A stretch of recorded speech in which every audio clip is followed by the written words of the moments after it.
შენების დღეისთვის დაანონსებულ შედეგებთან დაკავშირებით. პირველ რიგში ჩვენ ყველამ დავინახეთ, ვისაც თვალები აქვს და ვისაც ყურები აქვს, რომ ეს არჩევნები წარიმართა დიდი რაოდენობის დარღვევებით. ამის საფუძველს მაძლევს ის, რომ ივანიშვილმა წინასწარ დაანონსა, თუ რა შედეგის მიღება უნდა მას და შემდეგ საარჩევნო კომისიები ყველა დონის ისტერიულად მუშაობდნენ, რათა დაეშვათ ზუსტად ესეთი შედეგი. ამავე დროს, რა თქმა უნდა, ჩვენ უნდა თქვათ, რომ ძალიან ბევრი ხმა იყო, როგორც ნაციონალურ მოძრაობამ, ასევე ივანიშვილის პარტია. და არასწორია ჩვენი მომხრეების მხრიდან ზოგადად ქართველი ხალხის რაღაც ნაწილის დადანაშაულება, შეურაცხყოფის მიყენება. ბევრმა ადამიანმა გულწრფელად გადაწყვიტა ასე და ჩვენ ერთმანეთის არჩევანს უნდა ვცეთ პატივი. მაგრამ ამავე დროს დღესავით ნათელია, რომ ივანიშვილი არსებს ნაციონალურ მოძრაობის მხარდამჭერების არჩევას არანაირ პატივს და ფეხქვეშ გათელა მათი უფლებები. მე ვაკვირდებოდი თითქმის ყველა ოლქს გასაგები მიზეზების გამო ყურადღებით ვაკვირდებოდი მაგალითად ზუგდიდის საარჩევნო ოლქს. წინასწარ ივანიშვილმა დაანონსა, რომ სანდრა ვერ გავიდოდა. ხელმოუწერელი არასწორად გაფორმებული ბიულეტენი. ამ საქმეს არ იყო არც კარუსელები, იმდენად დიდი იყო იქ სანდრას უპირატესობა და იმისაც, რომ მეორე ტურში გადაეყარათ საქმე, საბოლოო ჯამში საქმეში ჩართვეს ბანდიტები, შევარდნაძის დროინდელი, შენგელიას მეთაურობით, რომელთაც უბრალოდ დაარბიეს ის საარჩევნოები, სადაც ყველაზე მეტი შედეგი იყო მიღებული. აი ასე ტარდებოდა არჩევნები სამეგრელოში, ასე ტარდებოდა არჩევნები კახეთში, ასე ბოლო საათებში გაყალბდა მასობრივად არჩევნები აჭარაში, ასე გაყალბდა ძალიან დიდი მასშტაბით არჩევნები თბილისში და ესეც ნიშანდობლივია ზოგადად ურბანულ ცენტრებში, სადაც უფრო ადვილია კარუსელების ტრიალი, იმიტომ რომ იმდენად ხალხი ერთმანეთს არ იცნობს, როგორც ძალიან ბევრ სოფელში. თუ ნახავთ კარგად ციფრებს, როდესაც ერთი და იგივე ადგილას, ერთმანეთის გვერდზე უბნებში განსხვავება შეადგენს რამდენიმე ათეულ და ზოგ შემთხვევაში 80-90%-საც, ძალიან ბევრი რამე ხდება ნათელი. უახლოეს დღეებში უნდა მოხდეს დაკუმენტირება ყველა ამ უხეში დარღვევის საერთაშორისო თანამეგობრობისთვის და ზოგადად მომავალში ამ ყველაფრის გასათვალისწინებლად. ამ სიტუაციაში საუბარი იმაზე, რომ მეორე ტურში ეს რამე შეიცვლება, სანამ მთავარი ფაქტორები არის იქ, რა თქმა უნდა უაზრობა. მეორე ტურის წინ ივანიშვილს ნათქვამი აქვს, რომ ის მის კანდიდატებს გაამარჯვებს ყველა ოლქებში, რა თქმა უნდა დღევანდელი საარჩევნო სისტემის პირობებში ეს ასეც იქნება.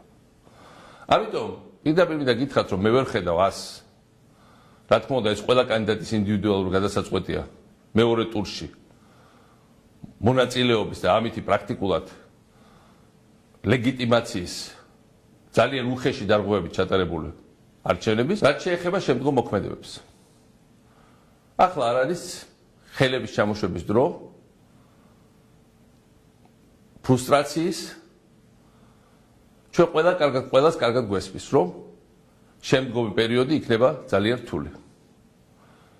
ივანიშვილმა როგორ დაანონსა, მოიპოვა დიდი საკონსტიტუციო უმრავლესობა. ეს ნიშნავს იმას, რომ ის შეეცდება თავის გეგმების განხორციელებას პარლამენტის ქუთაისიდან თბილისში დაბრუნების, საპრეზიდენტო პირდაპირ არჩევნების გაუქმების, ის აუცილებლად შეეცდება რუსთავი 2-ის მთელი მენეჯმენტის გამოცვლას და მთლიანად სარედაქციო პოლიტიკის შეცვლას და ზოგადად მედიის აბსოლუტურ კონტროლს. ამ სიტუაციაში ჩვენ გვჭირდება გადაჯგუფება, ჩვენ ვართ ძალიან ბევრი და გავხდებით კიდევ უფრო მეტი მომავალში და ჩვენ აუცილებლად მოვაშორებთ საქართველოს ივანიშვილის რეჟიმს. რაც შეეხება ამ ძიმე დარღვევებით ჩატარებული არჩევნების შედეგად მიღებულ პარლამენტში მონაწილეობის მიღებაში ერთადერთი ოპოზიციური ძალის მხრიდან, ნაციონალურ მოძრაობის მხრიდან. ამ საკითხზე არსებობს სხვადასხვა აზრები. მე ფიქრობ, რომ დღეს ნაციონალურ მოძრაობის არჩეული დეპუტატების და პარლამენტში დაშვებული დეპუტატების როგორც მინიმუმ ვალდებულება შეხვდნენ საქართველოს ყველა რეგიონში იმ ხალხს, ვინც ხარი დაგვიჭირა, ჩვენს აქტივისტებს, ვის ხრებზეც გადაიარა ამ არჩევნება და მანამ სანამ რამე გადაწყვეტილებას მიიღებენ ამ თემაზე და ვიმეორებ, რომ არსებობს არგუმენტები აქ ორივე მხარეს, მონაწილეობასაც და არ მონაწილეობასაც, მაინც იკითხონ ჩვენი აქტივის, ჩვენი მხარდამჭერების, ზოგადად საზოგადოების აზრი. ეს არის დემოკრატიული, ეს იქნება პატიოსანი და ამ ასეთი კონსულტაციების შედეგად მიღებული გადაწყვეტილებას ბევრად სწორი და ეფექტური გაგრძელება მოყოლა. ჩვენ ვეკუთვნით არაუნდათ ჩვენ თავს. ჩვენ ეკუთვნით ჩვენ მხარდამჭერებს, ჩვენ ვეკუთვნით საქართველოს პატრიოტების ძალიან დიდ მასას, ჩვენ ვეკუთვნით ჩვენ ხალხს. ამიტომ ხალხთან ერთად უნდა ვიმოქმედოთ. ჩვენი ბრძოლა გრძელდება და რამდენიც არ უნდა იფართხალოს ივანიშვილმა, დარწმუნებული ვარ, უახლოეს პერიოდში დამთავრდება ძალიან სერიოზული შემოbrunებით და საქართველოს წინსვლით.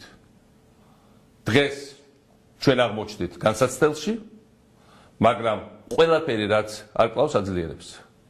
ამ განსაცდელიდანაც გამოვალ ბევრად უფრო გაძლიერებულები. მინდა კიდევ ერთხელ მადლობა უთხრა ყველა იმ ადამიანს, ვინც მიუხედავად უზარმაზარი ზეწოლისა, მოსყიდვებისა, ბინძური პროპაგანდისა და ტყუილებისა, სისხლისავართ საქმეებისა არ შეშინდა და ძალიან ნათლად თქვა, რომ საქართველოში ერთადერთი ჩამოყალიბებული ბოლომდე ორგანიზებული ძალა არის ღირსი მხარდამჭერის. მე არასოდეს პირადად არ დავივიწყებ და მუდმივად ვიქნები თითოეული თქვენგანის ვალში არ დავივიწყებ ამ მხარდამჭერას. ჩვენი საუკეთესო დღეები არის წინ. უნდა გავიაროთ ეს პრობლემების გადაწყვეტოთ და აუცილებლად მივიღებთ შედეგს.